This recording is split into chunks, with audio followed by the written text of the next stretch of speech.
ఓం సాయిరామ్ సమర్థ సద్గురు సాయినాథ్ మహారాజ్కి జై. సాయి భక్తులందరికీ నమస్కారం అండి. మన బాబాగారి దయవల్ల మనందరం బాగుండాలి, సంతోషంగా ఉండాలి అని చెప్పి మనస్ఫూర్తిగా కోరుకుంటూ ఈరోజుటి వీడియో స్టార్ట్ చేస్తున్నాను ఫ్రెండ్స్. ఇక ఈరోజు వీడియోలో మనం చూడబోయేది ఏంటి అంటే, తల్లి అన్నింటికీ కారణం ఆమెనమ్మా. నీకు నిద్ర పట్టనివ్వకుండా చేస్తుంది. నీకు పట్టిన ప్రతి కర్మకు, ప్రతి దరిద్రానికి కూడా కారణం ఆమె. నీ యొక్క నరక యాతనకి కూడా కారణం ఆమె. ఆమె ఎవరు అనేది నీకు చెప్తాను, ఆమె పేరు కూడా నీకు చెప్తాను. నువ్వు ఈ వీడియోని రహస్యంగా కూర్చొని ఎవరి చెవినా పడకుండా కేవలం నువ్వు మాత్రమే తెలుసుకోవాలి బిడ్డ. ఆవిడ పేరు, ఆవిడ గురించి, నీ జీవితంలో జరుగుతున్న ప్రతి ఒక్క దాని గురించి కూడా ఈ వీడియో చివరి వరకు విను అని చెప్పి బాబాగారు అయితే మన కోసం ఒక మంచి సందేశాన్ని తీసుకొచ్చేస్తారండి. ఆ సందేశం ఏంటి, ఆ సందేశం రూపంలో బాబాగారు మనతో ఏం చెప్పబోతున్నారో వినే ముందుగా మన ఛానల్ని కనుక ఫస్ట్ టైం చూస్తూ ఉన్నట్లయితే ప్లీజ్ సబ్స్క్రైబ్ చేసుకోండి ఫ్రెండ్స్. వీడియో నచ్చితే కనుక లైక్ చేసి సపోర్ట్ చేయండి. ఇక వీడియోలోకి వెళ్ళబోయే ముందుగా ఒక్కసారి మనకు తెలిసిన గురువుగారండి, షిరిడి సాయిబాబా ఆశీస్సులతో జ్యోతిష్యం చెప్తున్నారు గురూజీ సుబ్రహ్మణ్యం రాజు గారు, నెంబర్ 1 వశీకరణ స్పెషలిస్ట్. వీరి మొబైల్ నెంబర్ 9908224144.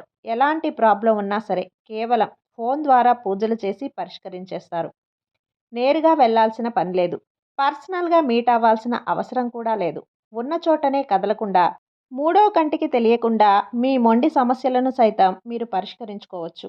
ప్రేమ, పెళ్లి, ఉద్యోగం, రాజకీయం, విదేశీ ప్రయాణం, ధనం నిలకడగా లేకపోవటం, భార్యాభర్తల మధ్య గొడవలు, ఆస్తి తగాదాలు, అప్పుల బాధలు, స్త్రీలు పురుషులు ఎటువంటి గుప్త సమస్యలున్నా సరే నెంబర్ 1 వశీకరణ స్పెషలిస్ట్.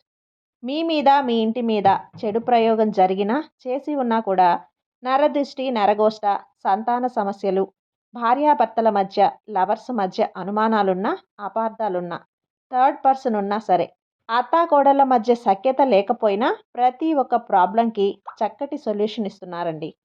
మీ వివరాలన్నీ కూడా సేఫ్ అండ్ సెక్యూర్గా ఉంచుతారు.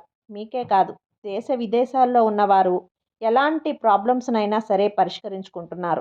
ఎంతోమంది విదేశాల్లో ఉన్నటువంటి వారు, దిక్కుతోచని పరిస్థితుల్లో, అయోమయ స్థితిలో ఉన్నవారు ఇప్పుడు గురువుగారికి కాల్ చేసి వాళ్ళ ప్రాబ్లమ్స్ని సాల్వ్ చేసుకొని ఈరోజు హ్యాపీగా లైఫ్ లీడ్ చేస్తూ చాలా సంతోషంగా ఉన్నారు. కాబట్టే స్క్రీన్ మీద ఉన్నటువంటి నెంబర్కి ఒకసారి కాల్ చేయండి. మీ ప్రాబ్లంని గురువుగారితో పంచుకోండి. ఖచ్చితంగా గురువుగారు మీ ప్రాబ్లంకి సొల్యూషన్ చూపిస్తారు. వీడియోలోకి వచ్చేస్తే, తల్లి అన్నింటికీ కూడా కారణం ఆమె. ఆ స్త్రీ ఆమె ఎవరు, నీ కర్మలన్నింటికీ కూడా కారణం ఎందుకైంది, నీకు పట్టిన ప్రతి దరిద్రానికి కూడా కారణం, నువ్వు అనుభవిస్తున్న మనోవేదనకి కారణం, నువ్వు అనుకుంటున్నటువంటి కార్యాలు జరగకపోవటానికి కారణం, నీ యొక్క అనారోగ్య సమస్యలకు కారణం, నీ కన్నీటికి కారణం, నీ యొక్క నిద్ర లేకపోవటానికి కారణం. ఇలా చెప్పుకుంటూ పోతే చిన్నదానికి పెద్దదానికి ప్రతి ఒక్క సమస్యకు కూడా కారణం ఆవిడేనమ్మా.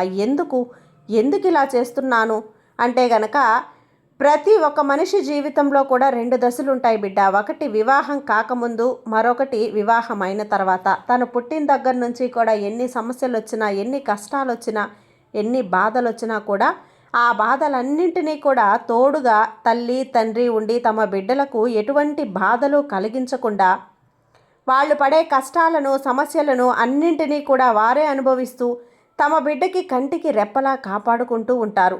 ఉన్నంతలోనే పచ్చడి మెతుకులైనా సరే తమ బిడ్డకు కమ్మగా నోటికందిస్తారు. అంతేకాని మానసికంగా, శారీరకంగా తన బిడ్డ కష్టపడకూడదు అని చెప్పి వాళ్ళు కష్టాన్ని అనుభవిస్తూ వారి ముళ్ళను తొక్కుకుంటూ తమ బిడ్డకి పూలబాట మీద నడిపించే ప్రయత్నం అయితే చేస్తూ ఉంటారు.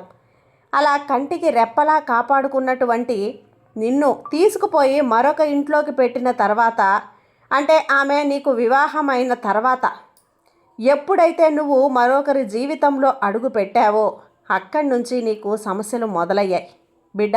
పైకి ఆనందంగానే కనిపిస్తుంది. జీవితం చూసేవారికి నువ్వు కష్టాలు పడుతున్నా అని అనుమానం కూడా వస్తుంది. నువ్వే అనేక రకాలైన భోగాలని అనుభవిస్తున్నావు అని కూడా అనుకుంటూ ఉంటారు. కానీ నీ యొక్క కష్టాలేంటో, బాధలేంటో, సమస్యలేంటో, నష్టాలేంటో ప్రతీదీ కూడా నీకు మాత్రమే తెలుసు. కాబట్టి ఇక్కడ ఎవ్వరికీ కూడా తెలియాల్సిన అవసరం లేదు అని చెప్పి నీ మనస్సాక్షికి నువ్వే ఎప్పటికప్పుడు చెప్పుకుంటూ ఉన్నా కూడా నీ యొక్క పడే సమస్యలన్నింటికీ కూడా కారణం ఒక స్త్రీ అని చెప్తే నువ్వు నమ్ముతావా తల్లి?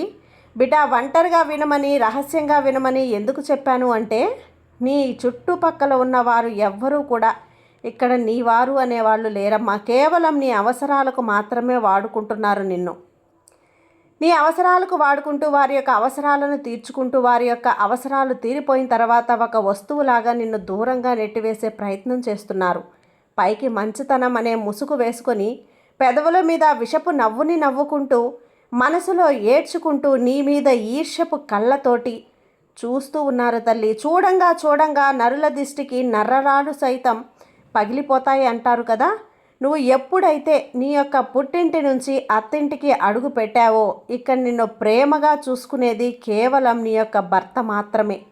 అలా అనుకొని మిగతా వారందరితో కూడా నాకు ఎటువంటి సంబంధం లేదు అనుకొని మానసికంగా దృఢంగా నువ్వు ఎంత బలంగా తయారైనప్పటికీ కూడా గత కొన్ని సంవత్సరాల నుంచి, తరాల నుంచి కూడా నీ భర్తలో కూడా మార్పులు రావటం నువ్వు గమనిస్తూ వస్తున్నావు. ఏది ఏమైనప్పటికీ కూడా నీకంటే తన యొక్క కుటుంబ సభ్యుల కంటే, తమ అమ్మకు, తమ ఇంటి వైపు వాళ్ళకంటే, తన యొక్క తోబుట్టువులకు, తన తోబుట్టు భర్తలకు, ఆ చుట్టూ ఉన్న తోబుట్టు భార్యలకు, వారి బిడ్డలకు విలువనివ్వటం, వారికంటే చేయవలసినటివి కూడా చేస్తూ ఉండటం, అవి నీతో చెప్పకుండా ఉండటం, వాటిని రహస్యంగా ఉంచటం, వారికి వీరికి రహస్య మంత్రాలు అనేవి జరుగుతూ ఉండటం, ఇటువంటివి ఏవి కూడా నీకు తెలియకుండా దాచిపెట్టే ప్రయత్నం అనేది జరుగుతుంది. అందుకనే నేను నీకు ఒక రహస్యం అని చెప్పాను తల్లి. ఇక్కడ సహాయం చేయటం ఏమాత్రం కూడా తప్పులేదు. కానీ అవతలి వారు కూడా సహాయం పొందినప్పుడు నాకు వీరు సహాయం చేశారు, అవసరమైనప్పుడు మమ్మల్ని కంటికి రెప్పలా కష్టంలో నుంచి కాచిపెట్టుకొని ఉన్నారు, వీరి రుణం మేము ఎలాగైనా తీర్చుకోవాలి, కనీసం రుణం తీర్చుకోలేకపోయినా పర్వాలేదు, కానీ వారి యొక్క నాశనాన్ని మాత్రం ఎప్పుడూ కోరుకోకూడదు. అందరూ వాళ్ళు బాగుండాలి, వాళ్ళ కుటుంబ సభ్యులు బాగుండాలి, వారి కుటుంబంలో బిడ్డలు బాగుండాలి, వారు మా కోసం ఇంత చేస్తున్నారు కదా, వారు మా కోసం ఇంత చేస్తున్నారు, మా కోసం ఇంత నిలబడుతున్నారు అని చెప్పి కనీసం వారికి ఏమాత్రం కూడా మర్యాద అనేది లేకుండా నిన్ను చూసి ఓర్వలేకపోతున్నారమ్మా. నీ అందాన్ని చూసి, అలాగే నీ యొక్క మాట తీరును చూసి, నీ యొక్క తెలివితేటలను చూసి, అలాగే నీ యొక్క ప్రతి ఎదుగుదలను చూసి, నువ్వు నడిచినా, కూర్చున్నా, తుమ్మినా, దగ్గినా, తిన్నా, పడుకున్నా, ఎక్కడికైనా సరే వెళ్ళినా, కొత్త చీర కట్టుకున్నా, మెల్లో ఏదైనా బంగారం పెట్టుకున్నా, ఏది అయినా సరే వారి 2 కళ్ళతోటి నిన్ను అసలు చూడలేకపోతున్నారు. ఇక్కడే అసలు సమస్య అనేది మొదలవుతుంది. ఇదంతా కూడా ఎందుకు అన్న విషయానికి వస్తే కేవలం ఒకే ఒకటి, ఈర్ష్య మాత్రమేనా, లేదా దీని వెనుక ఏమైనా కారణం, ఆంతర్యం దాగి ఉందా అన్న విషయానికి వస్తే ఇక్కడ నీకు అసలు నిజం చెప్తాను తల్లి, జాగ్రత్తగా విను. తోడికోడళ్ళకి తోడల్లో విషయం ఉంటుంది అంటారు. అందరూ ఇలా ఉంటారు అని నేను చెప్పడం లేదు, కానీ 100లో దాదాపుగా 40 మంది అయినా సరే ఇలా ఉంటారు. ఆ 40 మందిలో నీ యొక్క తోడికోడలు కూడా ఇలానే ఉంటుంది. ఎందుకు ఇలా చెప్తున్నాను అంటే, కేవలం తన యొక్క ప్రమేయం వల్లనే ఇదంతా కూడా నీ మీద ఉన్నవి లేనివి చాడీలు అనేటివి నీ యొక్క బంధుమిత్రుల వర్గంలో నీ యొక్క తోడికోడలకి సపోర్టుగా మీ యొక్క అత్త కూడా చేరింది. ఇద్దరూ కూడా కలిసి నిన్ను ఎలాగైనా కానీ పతనం చెయ్యాలి అన్న ఉద్దేశంతో ఇదంతా చేస్తున్నారు. నీ మీద లేనిపోని చాడీలు, ఉన్న మాటలు, లేని మాటలు అన్నీ కూడా కల్పించి వాళ్ళందరికీ చెప్పి నలుగురిలో నిన్ను ప్రచారం చేసే ప్రయత్నం అయితే చేస్తున్నారు.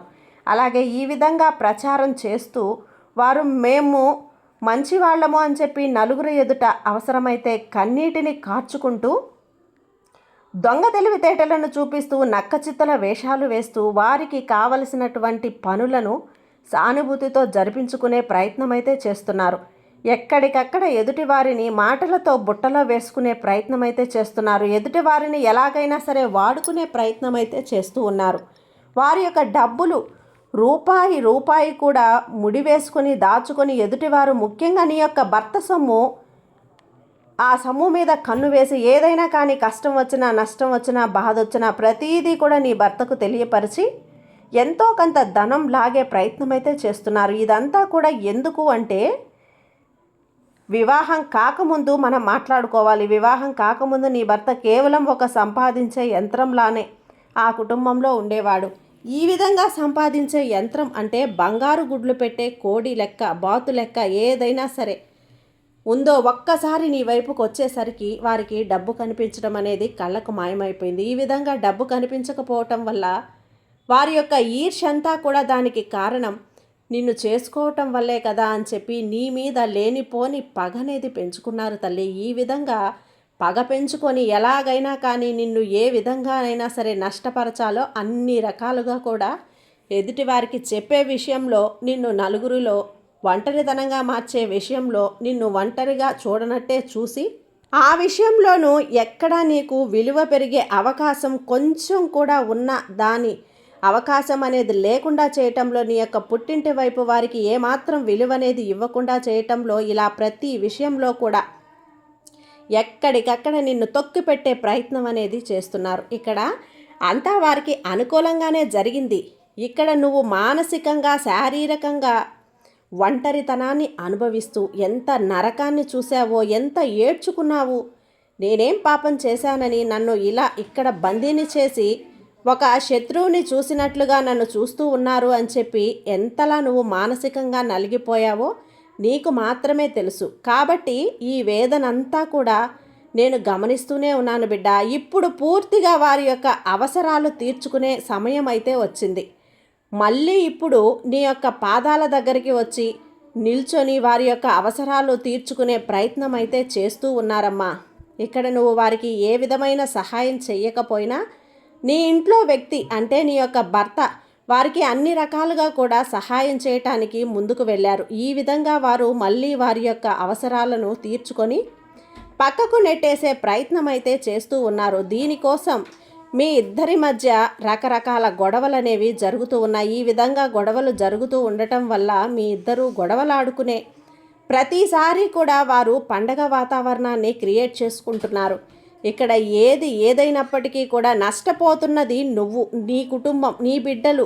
ఇక్కడ నువ్వు ఆలోచించవలసింది ఒక్కటే తల్లి, జరగాల్సిందంతా కూడా జరిగిపోయింది. ఇప్పటి వరకు కొన్ని సంవత్సరాల నుంచి వారి ద్వారా నరకాన్ని అనుభవిస్తూనే వచ్చావు. అలాగే వారిలో ఇంత మార్పు కూడా ఏమీ జరగలేదు. మొదట్లో నీకు అనుకూలంగా ఉన్న నీ యొక్క భర్త కూడా వారి యొక్క మాటల్లో ఉన్నారు. నువ్వు ఏది చెప్పినా కూడా వారి మీద ఈర్ష్యతోటి, అసూయతోటి, కుళ్ళుతోటి చేస్తున్నావు అని చెప్పి మాత్రమే అనుకొని నీ యొక్క మాటలను నిర్లక్ష్యం చేసే తను చేసే పనులు తను చేసుకుంటూ వెళ్ళిపోతూనే ఉన్నాడు. నీ భర్తే కాదమ్మా, ఎవరి పనులు వాళ్ళు చేసుకోవటం ఆపుకోవటం లేదు. ఎవరి పనుల్లో వాళ్ళు సంతోషంగా ఉంటున్నారు. నీ వల్ల నీ గురించి నిన్ను బాధ పెడుతున్నావని ఎవ్వరూ కూడా క్షణం కూడా ఆలోచించట్లేదు. అటువంటి వారి గురించి నువ్వు ఆలోచించుకొని నీ యొక్క మానసిక ప్రశాంతతను దూరం చేసుకోవటం వల్ల నిన్ను నువ్వు నష్టపరుచుకుంటున్నావు. ఎవరో ఎక్కడో నిన్ను నష్టపరుస్తున్నారేమో అన్న భ్రమలో నువ్వు భ్రమ అంటే నిన్ను నువ్వు నష్టపరుచుకుంటున్నట్లు ఇవే. ఇక్కడ విషయాన్ని మర్చిపోతున్నావు. ఇక్కడ తెలివిగా ఆలోచించి ఇక్కడ ఎవరికి కూడా శాశ్వతం కాదు. జస్ట్ అలా కొన్ని చూస్తూ ఉండిపోవాలి అంతే. ఒక్కొక్కసారి మౌనంగా ఉండాలి. ఒక్కొక్కసారి ఏమీ చేయలేనప్పుడు,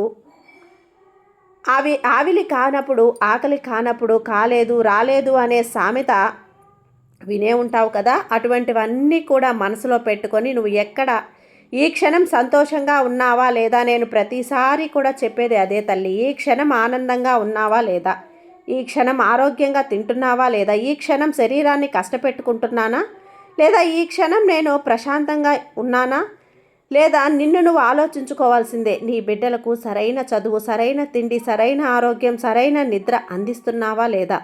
నువ్వు ఒక్కదానివే మారితే నీ కుటుంబం అంతా కూడా సరైన మార్గంలో నడుస్తుంది.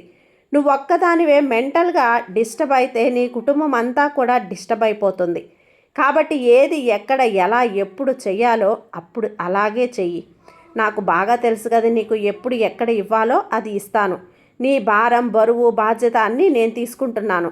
నువ్వు నేను చెప్పినట్లు నా మీద గౌరవాన్ని కనుక ఉంచినట్లయితే అన్నింటిలో కూడా మార్పులు జరుగుతాయి. ప్రశాంతంగా ఉండు, హాయిగా ఉండు అని చెప్పి ఖచ్చితంగా నీకు ప్రతిరోజు కూడా చెప్తూనే ఉన్నాను. అదే మాట ఈరోజు కూడా చెప్తున్నాను. నువ్వు ప్రశాంతంగా ఉండు తల్లి, హాయిగా ఉండు. నీ బాబా మీద నమ్మకంతో ఉండు. నీకు అంతా మంచిగా జరిగేలా నేను చేస్తాను కదా. నీ సాయి తండ్రి నీకు తోడుండగా నీకు భయం ఎందుకు చెప్పు. సర్వేజన సుఖినో భవంతు. జై సాయిరాం.